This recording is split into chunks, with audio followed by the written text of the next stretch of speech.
17 वर्षांनी लहान तरुणाच्या प्रेमात पडली, विरोध करणाऱ्या पतीचा असा काढला काटा। शिर कापलेला एक मृतदेह पोलिसांना मिळाला।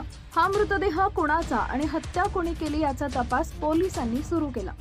तपासाच्या अखेरीस या व्यक्तीच्या हत्येमागे त्याचीच पत्नी निघाली। प्रियकराच्या मदतीने तिने पतीला संपवलं, त्यानंतर त्यांचं शिर कापलं। इतकंच नाही तर चेहरा ओळखू नये म्हणून नाकही कापलं होतं।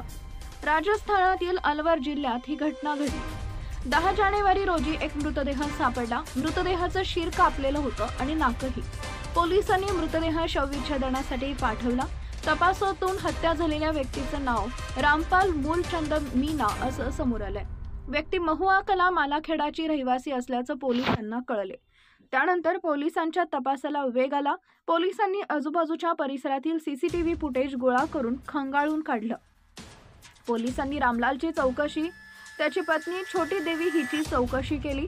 चौकशीत तिनं सगळी घटनाच पोलिसांना सांगितली। पोलिसांनी सांगितले की छोटी देवीचे ठाणागाजी येथील रहिवासी असलेल्या सुभाष नावाच्या व्यक्तीसोबत प्रेम संबंध होते। दोघांमध्ये मागील काही वर्षापासून विवाहबाह्य संबंध आहे। छोटी देवी मजुरीचं काम करते। कामावर असताना तिची भेट सुभाष सोबत झाली होती आणि त्यानंतर त्यांच्यात संबंध प्रस्थापित झाले। दोघेही पती पत्नी सारखे राहू लागले। छोटी देवी आणि सुभाष हे दोघे रेवाडी भागातील बोवल परिसरात पती पत्नी सारखे राहू लागले। याबद्दलची माहिती रामपाल आणि त्यांच्या कुटुंबियांना कळली। त्यांनी विरोध करायला सुरुवात केली।